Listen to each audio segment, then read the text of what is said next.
Salam sepak bola, teman-teman netizen atau warganet yang saya hormati semuanya. Welcome back ke konten terbaru dari channel YouTube Triple B. Dan di konten terbaru hari ini saya ingin membahas tentang rencana dari PSSI yang akan percepat proses naturalisasi untuk 4 pemain diaspora Indonesia. Tapi sebelum saya memberikan sudut pandang saya, pertama-tama saya ingin berterima kasih kepada teman-teman yang mendukung kemajuan dari channel YouTube Bola Bung Binder, karena hingga hari ini jumlah subscribers telah melewati 828.000. Luar biasa dukungan yang teman-teman berikan. Dan saya harapkan dukungan dari teman-teman akan tetap konsisten dan seperti biasa. Saya akan selalu memberikan analisa secara logis, pakai akal sehat, dan tentunya fair, alias netral. Jadi teman-teman, saya baru saja membaca berita tadi pagi bahwa PSSI akan gerak cepat agar 4 pemain diaspora Indonesia yang memang sedang menjalani proses naturalisasi bisa membela timnas Indonesia nanti pada 2 pertandingan babak kualifikasi untuk ke Piala Dunia tahun 2026 lawan Vietnam pada bulan Maret. Yang pertama ada Nathan Chow Aon yang seharusnya sudah menjadi warga negara Indonesia seandainya dia hadir pada bulan Desember lalu bersama J.Id. Ses untuk mengambil sumpah warga negara Indonesia. Selain itu ada 3 pemain lainnya. Yang pertama ada Tom Hay yang diharapkan bisa menjadi jenderal lapangan tengah bagi timnas Indonesia. Ada juga Ragnar Oratmangun, pemain yang bisa bermain di sektor sayap, yang diharapkan akan melakukan pergerakan-pergerakan cepat di setiap pertandingan timnas Indonesia. Dan jangan lupa ada juga penjaga gawang Martin Paes, yang memang diharapkan bisa juga menjadi benteng terakhir bagi timnas Indonesia. Artinya penjaga gawang yang diharapkan bisa bermain secara konsisten. Nah, mungkin teman-teman juga bingung, kok banyak sekali sih pemain-pemain keturunan Indonesia yang akan membela timnas Indonesia. Nah, yang kalian harus pahami teman-teman bahwa memang dibutuhkanlah pemain-pemain keturunan Indonesia ini untuk meningkatkan level permainan dari timnas Indonesia. Dan juga memang seperti yang selalu saya katakan, gak ada salahnya juga mereka membela timnas Indonesia. Karena mereka punya darah Indonesia dan mereka punya niat untuk membela timnas Indonesia. Jadi bukan untuk mencari popularitas, apalagi untuk mencari cuan, enggak, sama sekali enggak. Memang mereka bermain dengan hati. Walaupun ya kita tahu lah ya, banyak juga yang tidak suka dengan para pemain keturunan ini. Tapi saya yakin yang waras tentu paham bahwa ini adalah kebutuhan bagi timnas Indonesia. Jika teman-teman nggak percaya apa yang saya omong, nah lihat saja lagi pertandingan-pertandingan dari timnas Indonesia di Piala Asia lalu. Seandainya tidak ada pemain-pemain diaspora Indonesia, dalam skuad Indonesia saya nggak yakin Indonesia bisa melangkah sampai ke babak 16 besar dan bermain seperti yang kita saksikan lawan Australia di babak pertama. Seperti ibaratnya tim Eropa. Enak kan passing-passing mereka. Bahkan terlihat para pemain lainnya juga percaya diri. Ya karena adanya pemain-pemain diaspora Indonesia ini. Ya tentu ini adalah merupakan bagian dari rencana PSSI untuk membentuk timnas yang kuat. Dan saya pikir kita perlu mendukung juga rencana ini. Karena ini demi kebaikan timnas Indonesia. Tapi kan bukan berarti akan menutup pintu bagi pemain-pemain yang bermain di liga domestik, ya enggak juga. Lihat saja Shin Tae-yong kan dia masih memilih pemain-pemain yang bermain di Liga 1. Cuma kan dia juga sudah mengatakan, bukan sekali tapi kayaknya 2 kali ya, bahwa Liga 1 itu harus kuat.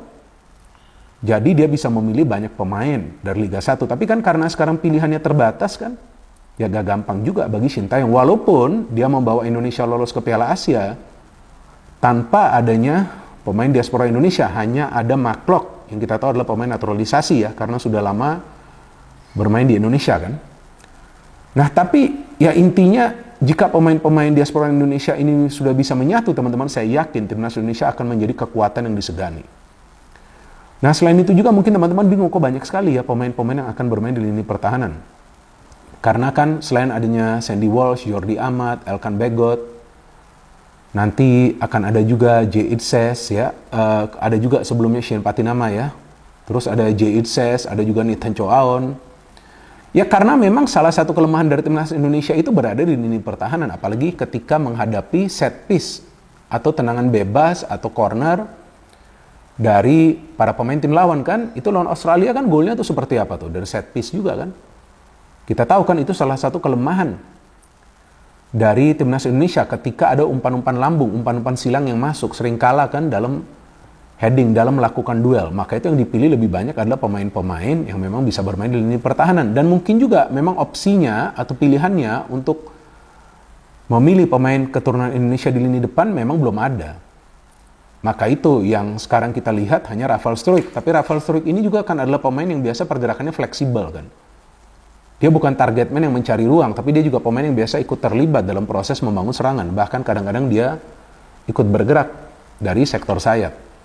Jadi saya pikir ya nanti mungkin di masa depan akan ada juga nanti pemain keturunan Indonesia yang bisa bermain sebagai striker. Karena itu juga salah satu kebutuhan bagi timnas Indonesia.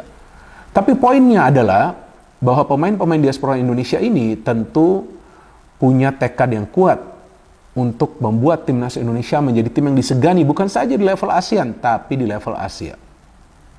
Bahkan permainan mereka, kalau kita lihat di Piala Asia lalu kan, menunjukkan bahwa memang mereka punya fisik yang kuat, mereka punya kepercayaan diri, dan mereka juga punya kemampuan teknik yang bagus. Nah ini sangat diperlukan jika timnas Indonesia ingin bersaing di level yang lebih tinggi lagi. Bukan cuma level Asia, kenapa enggak? Nanti Indonesia lolos ke Piala Dunia, tapi itu semua kan butuh waktu, ya perlahan-lahan. Nah bagi yang memang tidak suka, tentu mereka menganggap bahwa nanti pemain-pemain lokal tidak akan punya peluang membela timnas Indonesia. Nah itu pemikiran yang keliru, karena ya sekarang saja kita lihat kan ada beberapa pemain yang dipilih oleh Shin Tae-yong yang berasal atau yang memang bermain di liga domestik, bahkan dia memberikan ruang atau juga kesempatan yang sama bagi para pemain tersebut. Tapi jika para pemain tersebut tidak bisa perform dan kemudian timnas Indonesia tidak bisa bermain benar dan kalah, nah kan itu kan nanti menjadi hambatan juga bagi timnas Indonesia. Nah artinya yang sekarang dipilih oleh PSSI adalah pemain-pemain yang memang diharapkan bisa memberikan kontribusi. Nah 4 pemain tambahan ini nih teman-teman, ini adalah pemain-pemain yang bisa menjadi pemain kunci. Nathan Choaon yang bisa bermain di posisi center back, bisa juga bermain di kanan kalau nggak salah. Punya pengalaman bermain di Inggris, sekarang kalau nggak salah bermain di Belanda. Ada juga Ragnar Oratmangun. Nah kita kan perlu nih winger-winger yang pergerakannya cepat, melakukan pergerakan cutting inside, dan juga bisa memberikan umpan-umpan yang akurat. Jadi umpan-umpan kunci juga harus akurat, jangan sampai sudah menyerang terus kemudian bingung kan mau kasih bola ke siapa gitu. Terus ada juga Tom Hay. Nah ini yang saya lagi tunggu nih, Tom Hay ini.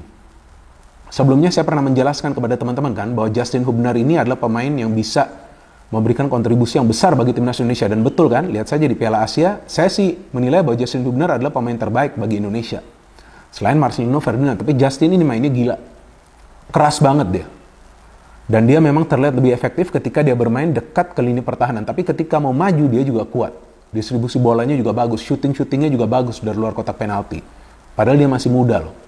Nah jadi saya harapkan nih Tom Hay jika gabung nanti bisa berduet dengan Ivar Jenner. Wah bakal kuat lini tengah kita. Apalagi Tom Hay ini kan adalah pemain yang juga bisa distribusi bola. Ivar Jenner juga bisa. Dan juga dua pemain ini bisa menutup ruang di lini tengah. Artinya mereka punya daya jelajah yang luas. Mau apa lagi kita? Ya kan? Artinya level permainan dari timnas Indonesia ini akan beda jauh, akan beda total. Tidak seperti biasanya, di mana para pemain di tengah itu lebih banyak menguasai bola, tapi sulit memberikan umpan ke depan.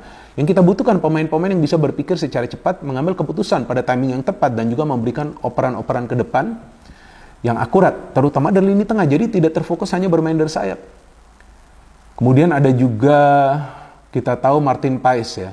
Memang sih kita punya banyak penjaga gawang ya, seperti Hernando Ari, Charul Trisna, ada juga Nadio, ya tapi kan kalau kita lihat, jika ada pemain keturunan Indonesia yang bisa menjadi penjaga gawang bagi timnas Indonesia, ya tentu itu adalah nilai plus. Apalagi kan Martin Paes ini bermain di Amerika Serikat ya, berhadapan juga dengan pemain-pemain Eropa atau pemain-pemain Amerika Latin dan asal negara lainnya ya. Dan dia adalah starter loh di timnya FC Dallas ya, kalau nggak salah ya. Dia adalah starter, artinya pemain ini sudah syarat berpengalaman. Nah ini pemain yang paling penting juga bagi Indonesia, karena penjaga gawang itu menjadi benteng terakhir.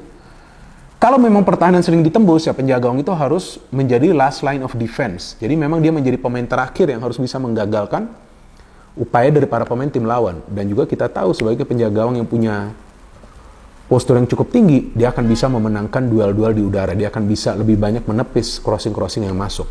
Jadi yang kita harapkan 4 pemain keturunan Indonesia ini nanti bisa membela timnas Indonesia ketika berhadapan lawan Vietnam di 2 pertandingan pada bulan Maret. Karena Indonesia perlu memenangkan 2 pertandingan tersebut dan mendapatkan 6 poin agar bisa lolos ke babak selanjutnya dari babak kualifikasi untuk ke Piala Dunia tahun 2026. Karena sebelumnya Indonesia telah kehilangan 5 poin, dan seperti yang saya jelaskan berkali-kali bahwa banyak negara lain juga memanggil para pemain keturunan mereka untuk bisa membela negara mereka untuk meningkatkan kualitas permainan dari timnas mereka. No hate, no politics, only football. Salam sepak bola.